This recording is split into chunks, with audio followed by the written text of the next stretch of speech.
interesantísimo, porque Fernando lo vivió, que un avión comercial con pasajeros ha tenido que ser desviado porque esas luces venían a rumbo de colisión, intentando evitar una maniobra, no sé si evasiva o como...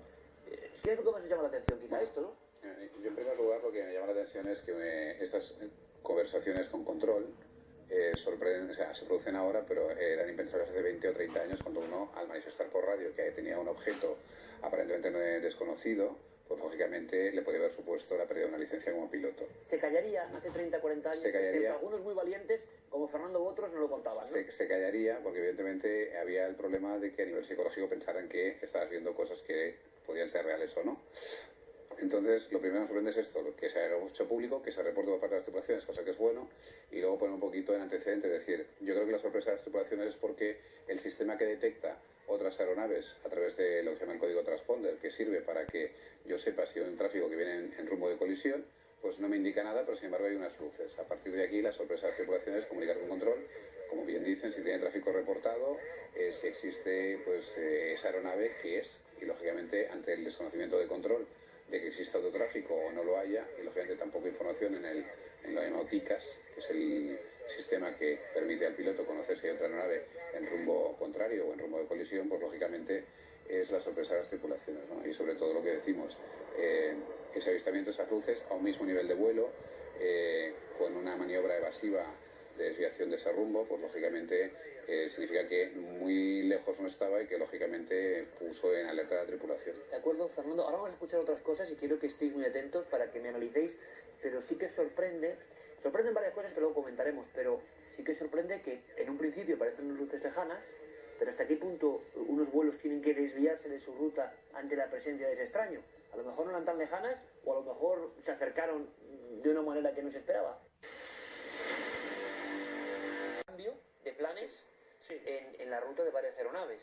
Claro, que es como pasó en el caso de Maniz. Claro, él al desviarse de ahí de su ruta, pues a lo mejor ya podía interferir a otros aviones que iban por la ruta de ahí. Cualquier movimiento, Ignacio, genera consecuencias, ¿no? Es como un juego de naipes en el cual, si yo me desvío a un rumbo que evidentemente no es el esperado y luego notifico control, supone que a lo mejor puedo interceder o entrar dentro de la aproximación de cualquier otra aeronave o la aerovía de la aeronave. Cualquier pequeño movimiento en una noche de actividad y de vuelos permanentes, y hablamos de una cosa, Fernando, Ignacio, 6 tripulaciones confiesan encontrarse con estos ovnis. Es un caso, dicen en Chile, los compañeros que investigan estos temas en Chile, de los más impresionantes de las últimas décadas. Pero es que hay más conversaciones y sorprende ver a diferentes pilotos y sorprenden algunas cosas que solo con nuestros dos expertos podemos ahora analizar correctamente. Yo quiero que escuchen esto y luego hay una de verdad exclusiva que ha conseguido nuestro compañero Diego Marañón, sabiendo de la intervención de los militares chilenos. Es decir, los militares chilenos,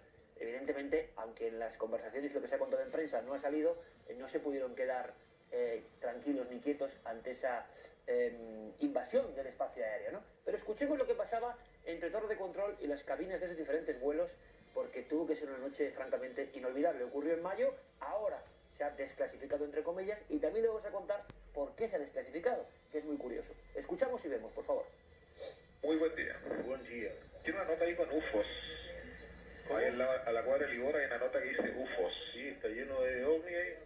¿En serio? Claro, por eso se desvió tanto el Copa. Y el LAN 639 y el 2473 también los vieron. Y tenemos en esta posición la luz a la una de nuestra posición, alrededor de la cuadra de Libor. Qué fenómeno más extraño. Ahora tenemos 3 luces en forma de triángulo. La Chile 501 y ahí apareció la tercera luz. Sí, a unas 60 millas de Libor y confirmamos también la...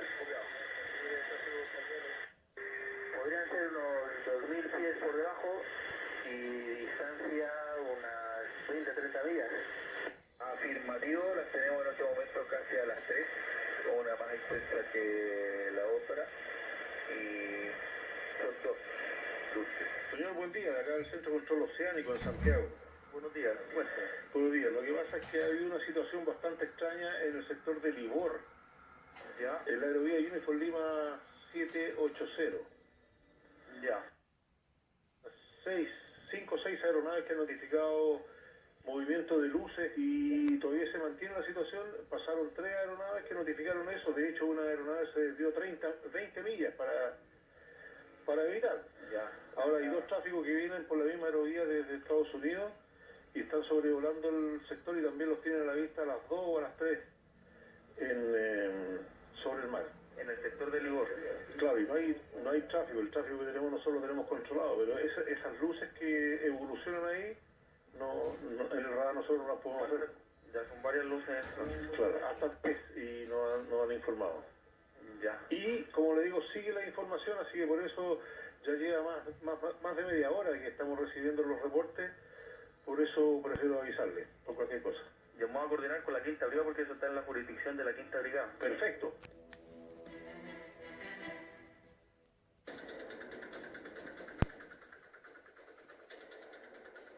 Evidentemente, simplemente anotando, como yo estoy haciendo ahora, hay una cantidad de información para todos aquellos que disfruten del fenómeno OVNI, realmente memorable, ¿no? Primero hay diferentes aeronaves, las 6342473, la 501 de LAN Chile, compañía de absoluto prestigio internacional. Están viendo los diferentes pilotos que no se esperaban ese triángulo, que a veces parece ser más intenso con 2 focos. Qué fenómeno más extraño, dice el propio controlador aéreo, torre de control. Hay un momento en que confirman que es una situación muy extraña, que se ha tenido que desviar uno de los vuelos 30 millas. Parece que hay otros 2 vuelos que no sé si llegan a desviar o no, pero que también se menciona que han tenido que hacer algún tipo de maniobra, de movimiento, de cambio, no lo sé. Y lo más importante es que al final, las conversaciones, lo que se ha desclasificado, lo que se ha filtrado, acaba diciendo que la Quinta Brigada pues tiene que intervenir, o que van a llamar, ¿no? A ver qué ocurre, porque esto ya pasa de castaño oscuro. Sería, Fernando, el proceso lógico, como hemos vivido en España, como te ocurrió a ti. Fernando tuvo que salir, como ustedes ya saben de sobra, en busca de uno de estos fenómenos, y si nos vamos en el tiempo, y además queremos hacerlo en breve, reconstruir toda la historia de lo que vivió Fernando con él en primera persona y con otros testigos. Él recibe la notificación, Fernando, de que un avión ha sido desviado y le obligan a salir con un caza, que es la segunda historia, la que nadie suele contar, excepto el que es un valiente, en la soledad de la noche a por ese intruso, ¿no?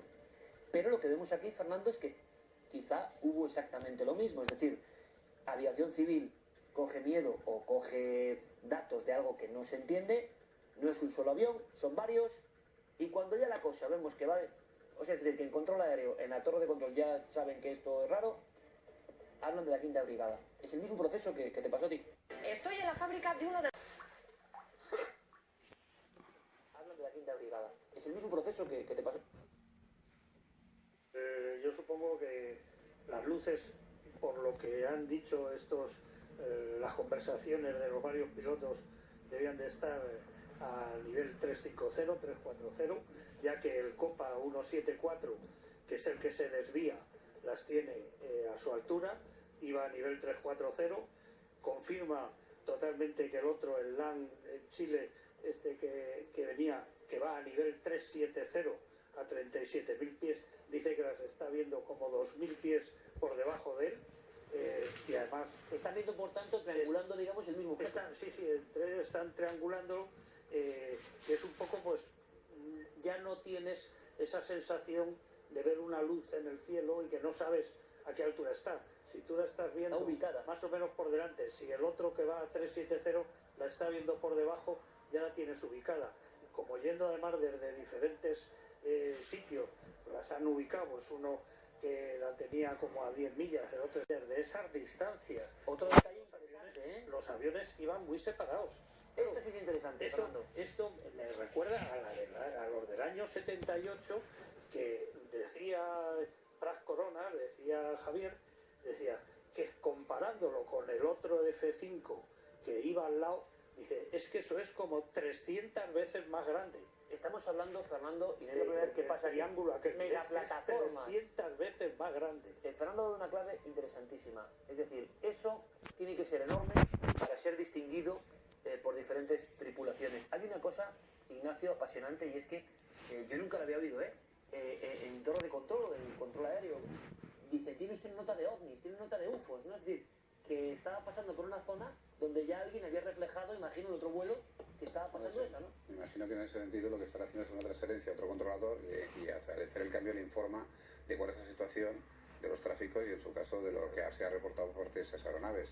Además, también lo interesante de la conversación es que también vemos cómo los pilotos también chequean con otros tráficos si tienen a la vista esas luces, con lo que ya no es el hecho de que el piloto se siente inseguro, sino que contrasta la información que él tiene con lo que otras aeronaves que están en la misma zona, evidentemente preguntando al controlador incluso, pues si esas luces se ven y cuál es el tráfico que está delante, por si acaso también está viendo eso. Qué interesante, qué maravilla tenerlos aquí a los dos, de verdad, porque ahora Ignacio nos da otro bueno as en la manga interesante que no se suele tener, que es el proceso de cómo lo está viendo el piloto comercial desde dentro. Es decir, está pidiendo ayuda a otros compañeros, está testando a ver si también lo están viendo. Efectivamente, es decir, si yo estoy como el LAN está diciendo tengo unas luces y se pregunta por parte del propio piloto al controlador cuál es el tráfico que le antecede, que va adelante o que le precede, y en su caso le confirma la información de que él está observando, y entonces tienes también lo que decimos es esa triangulación de que evidentemente hay un objeto desconocido que no solamente lo está viendo, sino que otras tripulaciones también comparten con él. Hay un momento, compañeros, en que se dice, vamos a ver la imagen, es una imagen, claro, en plena noche, y que obtiene personalmente uno de los pilotos, esto ya me parece brutal, es decir, y salen una serie de luminarias que en ese momento realmente parecen un triángulo, y sostener realmente, vean a distancia de uno de los focos, otro mucho más potente, pero es exactamente como lo estaban identificando en las conversaciones. Había unos que tenían mucha más intensidad que otros. Y que algunos se apagaban Exacto, no era permanentemente el triángulo, pero también es sorprendente, yo no recuerdo muchos casos, bueno, sí, claro, Fernando Cámara también filmó lo que él vio, y otros pilotos filmaron lo que vieron, ¿no? Con el tomavistas que vienen los aviones, pero luego esas filmaciones nunca aparecieron. Pero, bueno, es interesante porque hoy en día todo el mundo lleva un móvil, y en este caso el piloto, yo no conocí un caso así, ¿eh? El piloto tan extrañado de uno de los vuelos toma esta foto. ¿Qué opináis? Pues que ha hecho la foto. Bueno, está claro. Es la confirmación de lo que están viendo, ¿no? Claro, no es muy normal, me imagino, ¿no? Que es muy difícil con un dispositivo personal en la noche enfocar algo. Sí. Pero ya se ve la intensidad de algo allí clarísimo, ¿eh? Sí, Sobre todo una de ellas. A ver, la realidad de la foto está, hemos de pensar en qué situación nocturna tenemos a nivel 340, la claridad de la noche a los efectos de hacer esa fotografía y por lo tanto la constatación de la vista que tiene ellos de las luces, la distancia para que esa fotografía salga, porque hecha con un móvil evidentemente pues ahí vemos Lo que está claro es que había un interés especial por parte del propio piloto en dejar reseñas de lo que estaban viendo, pues, quizá para que no le dijeran que estás alucinando, ¿no? Lo que comentábamos antes, ¿no? Es decir, el hecho de que muchas tripulaciones coincidan en lo mismo te da la tranquilidad de que lo que tú estás viendo puede ser, no es una estrella que aparece allí o que se pueda mover, que es un efecto también que se produce en las tripulaciones.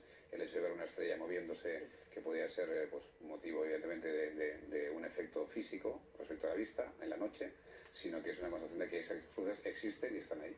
Hay una cosa interesante, Fernando, Ignacio. Yo creo que lo lógico, y luego lo comentaré allá arriba, es que cuando pasa algo así tan gordo y sobre todo llega a la prensa, no es lo mismo un caso a nivel terrestre, un caso con testigos civiles, que ocurra en el espacio aéreo, porque todos tenemos la idea de que evidentemente las personas que se dedican a llevarnos, a traernos o vigilar el espacio aéreo, pues saben mucho del cielo y nos protegen de alguna manera, ¿no? Y entonces que ellos lo confirmen entra en otra dimensión. Es muy habitual, es absolutamente lógico que en poco tiempo salga una teoría intentando explicarlo y nunca sabremos nosotros, si no somos pilotos, si esa teoría casa o no. Me extraña porque en Chile de momento ha sido tal el impacto de 6 aeronaves, y en Chile además son muy abiertos para este tema, cosa que deberíamos aprender, y entonces tampoco ha habido tanta persona o tanto ultraescepticismo en contra. Pero yo decía, qué raro, tienen que hablar de la flota americana, como dijeron a Fernando Cámara, una chimenea en Escombreras, Murcia, que lanzaba fuego. O sea, tiene que haber algo para que hoy en día en Internet toda la red se viralice con la respuesta y muchas personas sin mucho criterio piensen que ahí está la verdad. Pero no ha habido unas teorías grandes. Se ha intentado filtrar que podría ser algún tipo de barco o de pescadores. Y yo lanzo esto. Si esto fuese así, Fernando, Ignacio, tanto pilotos militares como pilotos comerciales, ¿cuántas veces pasarían estas cosas? O sea, en el mar hay barcos, me imagino, ¿no? Y entonces, si un vuelo está desviándose y montando el guirigay que se monta cada vez que hay un barco, yo no sé si estas hipótesis se lanzan para que cuajen en gente que no sabemos nada de la aviación y si cuela, porque entonces la aviación comercial en la noche sería un sin Dios todo el rato, ¿no? Me imagino, vamos. Mira, la primera cosa, no sabemos la meteorología que había ahí en la zona. No sabemos si había un mar de nubes abajo, con lo cual ya olvídate de luces de barcos. Después, cuando tú vuelas, y tú lo sabes bien, a 35 a 37.000 pies, no ves una luz de barco como no sea el transatlántico, el Cuellar, ¿sabes? O sea, una luz de un pesquero, si es cuando vas navegando a vela y tienes que, malamente la ves, y la estás viendo a lo mejor a 3 o 4 o 5 millas. A la altura que se produce el fenómeno, no ves nada en el mar. 37.000 pies, tú no ves una lucecita de un pesquero.